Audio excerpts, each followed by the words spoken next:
ప్రభునందు ప్రేమైన దేవుని బిడ్డారా, ప్రభైన యేసు నామమున మీకు శుభములు. జీవముగల దేవుని కృపావర్షం మీపై సమృద్ధిగా కురియునుగాక.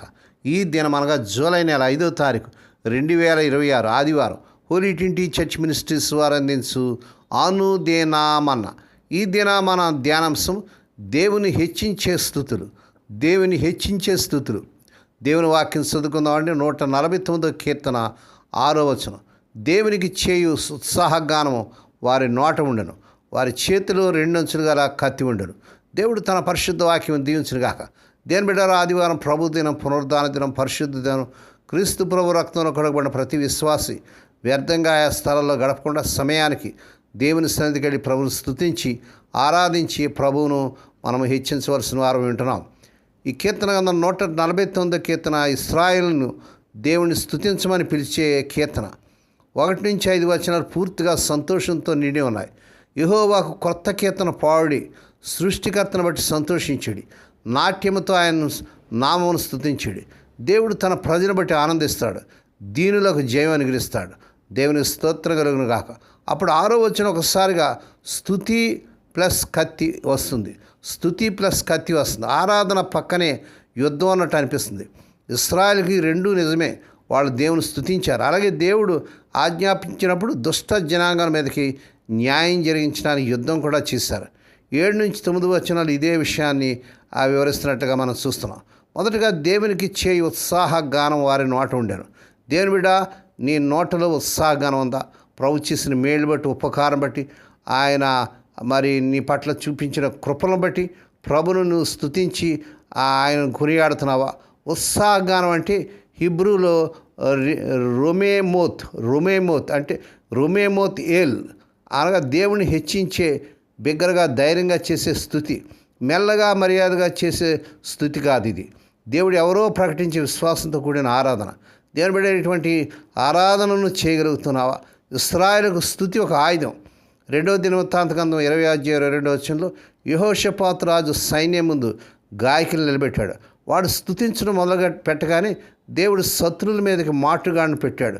స్తుతిని, దృష్టిని సమస్య పరిమాణం నుండి దేవుని పరిమాణం వైపు తిప్పుతుంది. దేవుని స్తోత్రం కలుగునుగా.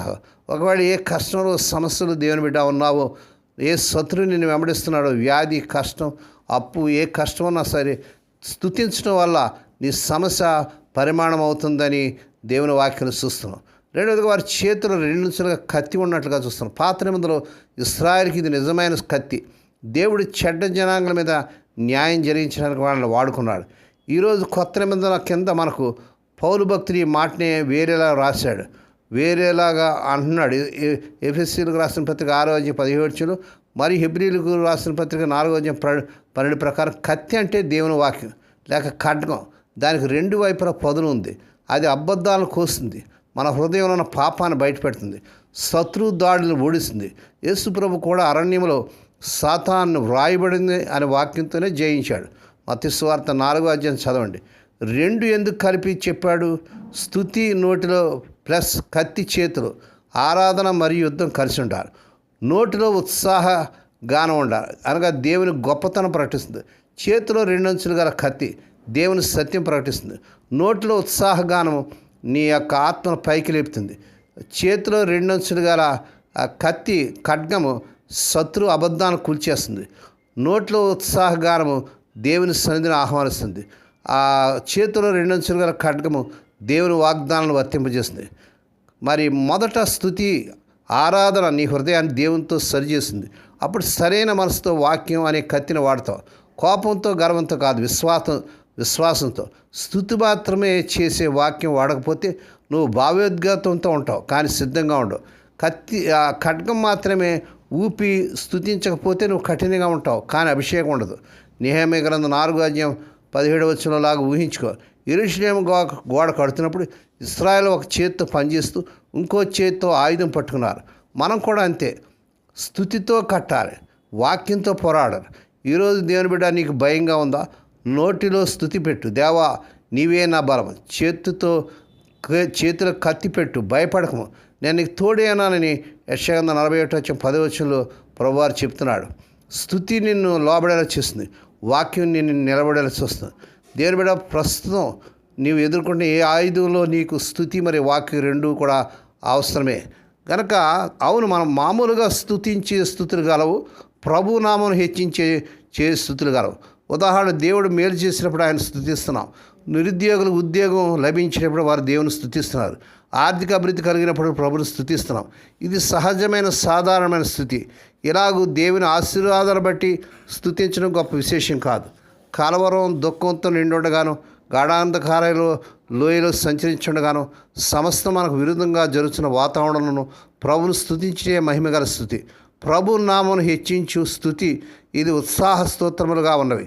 ఎవరైతే దేవునికి ఉత్సాహ స్తోత్రములు అర్పించినారో వారి చేతులు రెండంచులు వాడిగల ఖడ్గం ఉన్నది. కీర్తన గ్రంథం 149 కీర్తన మరి 9వ వచనంలో దేవుని వాక్యమే ఆ ఖడ్గం. దానివల్ల చీకటి యొక్క ఆధిక్యతను జయించినాం, అనగా చీకటి వెలుగుగా మార్చబడుతుంది. మీరు శత్రువులు ఓడించద్దు, ఇది గొప్ప రహస్యం. దేవునికి స్తోత్రం కలుగుగాక. భక్తుడైన యోబు గారు ఎన్నో శోధనలు ఎదుర్కొన్నాడు. ఎటు తోచని స్థితిలో అతడు జీవించాడు. ఒకే దినంలో అతడు తన 10 మంది కుమార్తెలు కోల్పోయాను.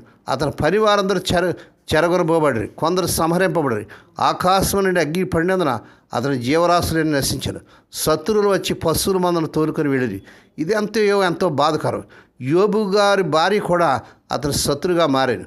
నీవెంకనూ యథార్థత వదులుకుందువా? దేవుని స్తుతించి మరణం కమ్మని, లేక దేవుణ్ణి దూషించి మరణం కమ్మని అన్నట్టుగా యోబు గ్రంథం 2వ అధ్యాయం 9వ వచనం చూస్తాం. స్తుతిలోని శక్తిని గుర్తెరిగిన యోబు గారు ఇట్లా అన్నాడు, యెహోవా ఇచ్చిన యెహోవా తీసుకుని పోయాను, యెహోవాన మనకు స్తుతి కలుగును గాక. యోబు గ్రంథం 1వ అధ్యాయం 1వ వచనం. అతడు దేవుని ఎడల గల నిరీక్షణ కోల్పోలేదు. దేవుని బిడ్డారా, నేడు మీకు సమస్త విరోధంగా లేచి ఉన్నావా? కుటుంబంలో వ్యాధి, నిరుద్యోగం, రుణబాధ ఉన్నవా? పూటకు భోజనం కొరకు ఇబ్బంది పడుతున్నారా? మీరును యోబు వలె ఖచ్చితంగా తీర్మానించి దేవుని స్తుతించండి. దేనిని కోల్పోయినను మీరు నిరీక్షణ మాత్రం కోల్పోద్దు. దేవుని బిడ్డ, ప్రభువు స్తుతి చెల్లించు. స్తుతి స్తోత్రం అల్పంగా భావించొద్దు. నేను ఎల్లప్పుడూ యెహోవాను స్తుతించెదను. నిత్యము ఆయన కీర్తి స్తుతి నా నోట ఉండని దావీదు భక్తులని తీర్మానించి స్తుతించండి. 34 కీర్తన 1వ వచనం. ఒక దైవజనుడు ఇట్లని, ఒక వ్యక్తి తన జీవితకాలం అంతా అనిపించే శ్రమలు, వ్యాధులన్నింటినీ ఏకంగా చేసినట్లయితే అవన్నీ ఒకే దినమున యోబు గారు అనిపించిన శ్రమలతో పోల్చదగినవి కావు. యోబు శ్రమలే అధికంగా ఉంటాయి. యోబు జీవితం తొదకి ఏమైనా దుఃఖ సమయమందును భక్తుడైన యోబు దేవుని స్తుతించిన తాను కోల్పోయిన సమస్తము 200గా పొందుకునేది. దేవుని స్తోత్రం. శోధన సహించేవాడు ధన్యుడు.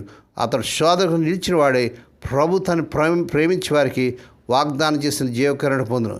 యాకోబు పత్రిక 1వ అధ్యాయం 12వ వచనం. దేవుడి మాటలు దీవించును గాక.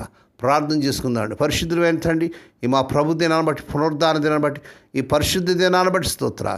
నీ బల దగ్గర కూడా మేము రాబోతున్నందుకే నేను స్తుతిస్తున్నాం తండ్రి. మీరు ఎంతైనా నమ్మదగిన దేవుడు. గతించిన 6 నెలలు ఈ 2026 సంవత్సరాలు నీ కృపలో భద్రపరిచి, ఆ యొక్క 7వ నెలలో మొదటి ఆదివారం ఈ రీతిగా నీ శరీర రక్తాల పాలుపంపులు పొందే భాగ్యం కూడా మీరు మాకు అనుగ్రహిస్తున్న స్తోత్రాలు. మీరు ఎంతైనా నమ్మదగిన వాడు ప్రభా. నేను స్తుతించి నేను కీర్తించవలసిన వారు వింటున్నాం ప్రభా.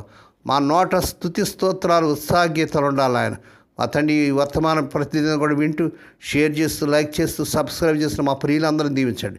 ఈ దినం పుట్టిన దినాలు, వాహ దినాలు, ఆయన శుభదినాలు జరుపుకునే బిడ్డలు బహుగా దీవించి, మరొక సంవత్సరమైన దయాక్రీడైన బిడ్డలు జరుపుచేసి వారి పట్ల నూతన కార్యం చేయించుకోండి నాయన. హాస్పిటల్లో, ఐసీఐలో, సీరియస్ కండిషన్లో ఏ రోగాలతో, వ్యాధులతో బాధపడుతున్నారు మా ప్రియులు దర్శించి, ఇప్పుడే కలవరిస్తున్న రక్త ప్రభావం శిరస్సు మొదలు పాదంలో ప్రవాహంపజేస్తున్నాను.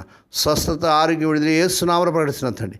ఈ దినం హోరిటింటిలో, ఆయా మందిరాల్లో జరిగే ఆరాధన, స్థుతులు, వాక్య పరిచయాలు, ఈ దినం పరిచయ సేవ అంతట్లో నీ బిడ్డలతో ఉండండి. సహాయం చేయమని, మహిమ నీకే, ఘనత నీకే చెల్లించుకుంటూ, నీ బిడ్డల చుట్టూ మీ రక్తం ఇచ్చేమని యేసే పరిశుద్ధ నామన స్తుతించి గణపరిచి వేడుకొని ప్రార్థిస్తున్నాం తండ్రి. ఆమేన్. మన ప్రభువైన యేసు క్రీస్తు వారి కృప, తండ్రి అయిన దేవుని ప్రేమ, పరిశుద్ధాత్మ దేవుని కన్నీరు సహవాసం సదాకాలం మీకు తోడేండి నడిపించి బలపరచునుగాక. ఆమేన్.